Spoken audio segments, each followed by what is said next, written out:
Live with Tom Cooper and Adrian Fontanellas, and on the sidelines of Rising Bharat, at a time when the world is looking at peace and stability, here comes the Americans and the Israelis. One is calling it epic fury, the other is calling it lion's roar, and the Iranians are responding with saying this is our Fateh Khaybar. That's what they are calling it.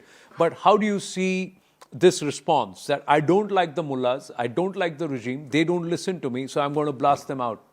Well, I think that nobody likes the mullahs on the post office, except perhaps 15 to 70 million of Iranians who have participated in the latest elections. So this is a matter of fact, so to say. But still, this is no way to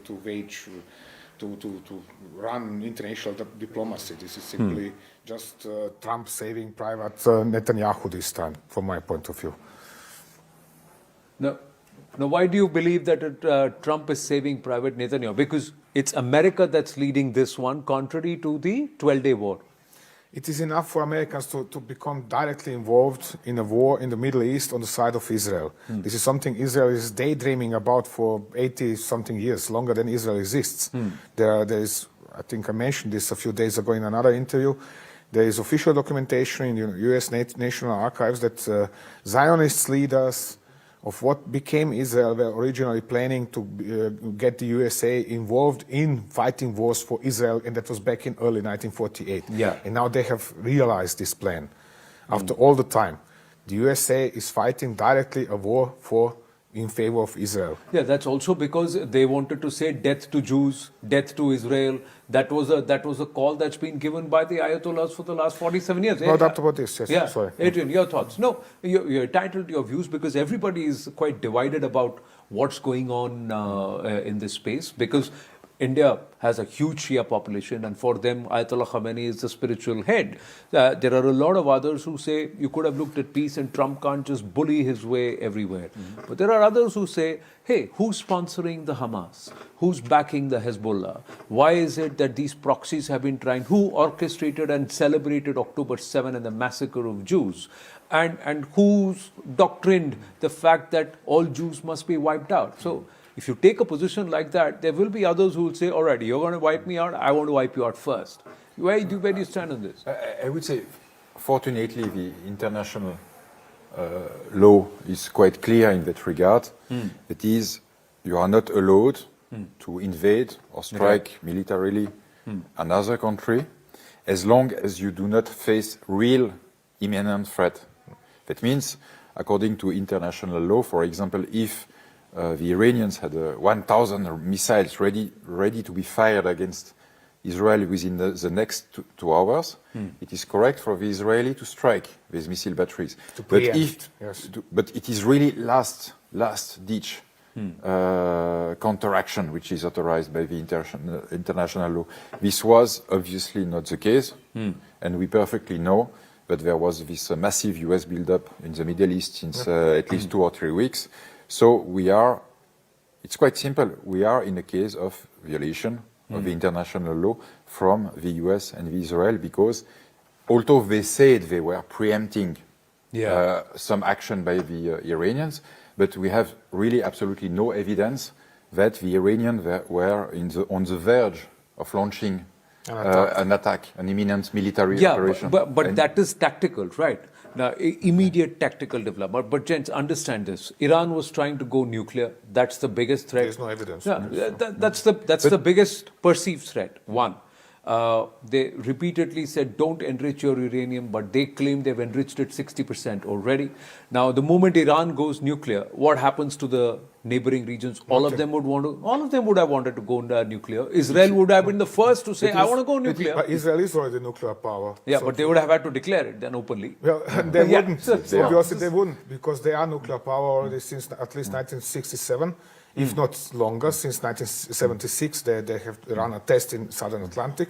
So this is a matter of fact. Nobody is in denial about this, at least since Vanunu affair, when he has revealed documentation and photographs of the Israeli nuclear But program. Israel has never threatened or never claimed to use nukes as much as a Pakistan has, or as much as an Iran has, that we will develop our own nuclear weapons. See, this entire aspect of playing the nuclear bogey, raising it, has come from Islamic nations that have turned nuclear. That's another argument. The other part is that in terms of stability, look at what's happened now. Tehran's response has been to the U.S. air bases in the neighboring Arab countries. Yes. But Saudi Arabia, which till last week was backing Iran, has turned around and said, we'll back whatever the UAE does. All resources input. That's the latest statement. But Saudi Arabia has provided a military base to the United States. So therefore, Iran has the right to strike this military base in Saudi Arabia. It's as simple as that. This is, you can really check the UN Charter, rules of warfare, and so on and so on, Geneva Conventions.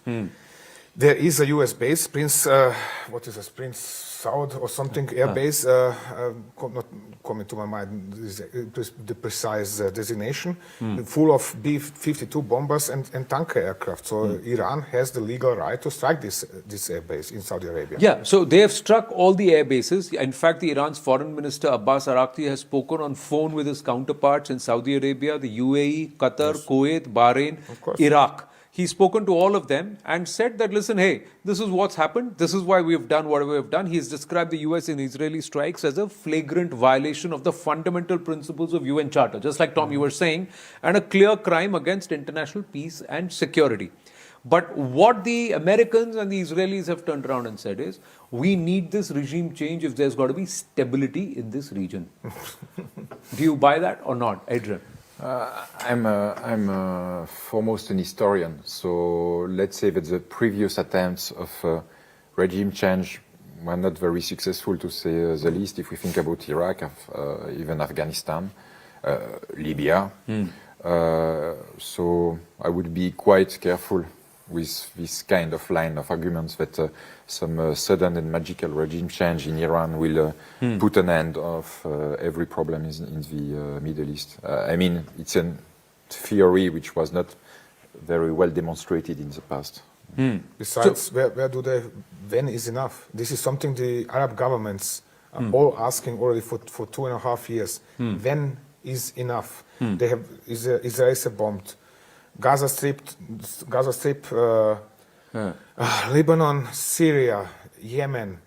Okay, this time, yes, Iraq as well, Iran, over the last 2.5 years, all in the name of peace. Okay, let's see. I said, as historians, let's see the last 75 years. Israel has promised peace and whatever else in 1967 as well.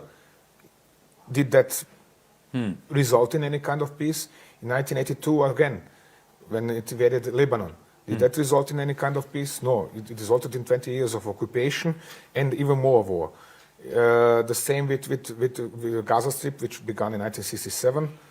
No peace at all.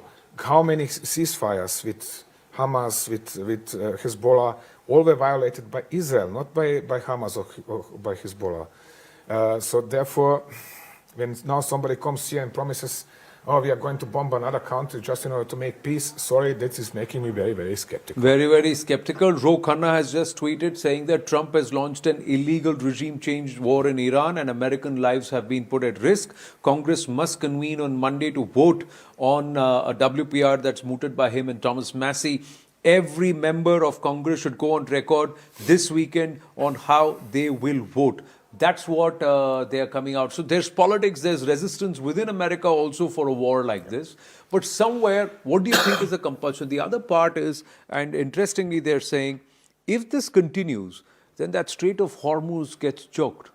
The airspace is closed, the seaways get closed, and the nations that suffer, including India or including Bharat, are China. China will suffer, South Asia will suffer. 40% of Chinese energy supplies are coming from that region. Yeah. So what are the Russians and the Chinese going to do in a situation like this? How do you see? Do you see this escalating further over the next few days, or? I would say the Russians can basically talk, but they can't really act in support of Iran because they really have some other serious problem on hand. However, I would take the Chinese much more seriously in this affair because A few days ago, they communicated quite good quality photo satellites of American bases in the Middle East, which is a very clear signal. It means, hey, we can give the Iranians precise targeting informations in order to strike these bases at the correct spot with the short-range missiles. So it is not possible to know, but the Chinese obviously can have a kind of military influence in this conflict if they wish so. Let me add one more thing. Everybody's talking about Iranians closing the Hormuz Straits. They need not closing the Hormuz Straits. If anybody is going to do that, then the Americans and perhaps Israelis, but foremost Americans. Why? Iranians have a pipeline. Which is connecting their oil fields with Shabahar, for example. So they can. They are capable of continuing to export, no matter what happens in the Straits of Hormuz. It is the question of what the Americans want to do over there. But because the Americans are intercepting ships, for example, underway with fuel for Cuba or exporting oil from Venezuela, the Iranians are not doing such things. So, again, you know, what is official claimed and what is actually going on and what is... No, I think somewhere what has come out was outlined in the interest by and the real intent by the Americans and the Israelis the first time the strikes were mounted, when they broke out and they started turning aggressor. One is they want a regime change. Two is they want to shut down Iran's nuclear weapons program and also its ballistic missiles program. So they now want to achieve both of this because the Iranians said, we are not doing either of this as of now. That's what they said. Oman's foreign minister says, US should not get sucked in further. This is not your war. Macron says, go ahead, we back you. Iran needs to remember that the regime change has to happen. You got to shut down your ballistic missiles program and your nuclear program. So that's what he is saying. Israeli government says the Iranian regime might target Jewish people or Jewish population elsewhere in the world. Now, this can fast go up the escalation ladder. How are we going to keep it closed? What's going to happen? Because there are cyber attacks happening. Shah Reza Pahlavi comes out and says, people, it's ready. Just be ready. I'll tell you when to get out on the streets and take control, seize power. Netanyahu calls on all people who have any Iranian roots, including the Baluch, including the Persians, including the Kurds, calling everybody he's doing it.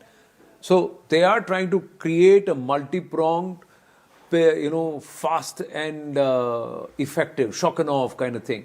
But do you think that they're going to be able to achieve that with Iran? There are no pushovers, the Iranians.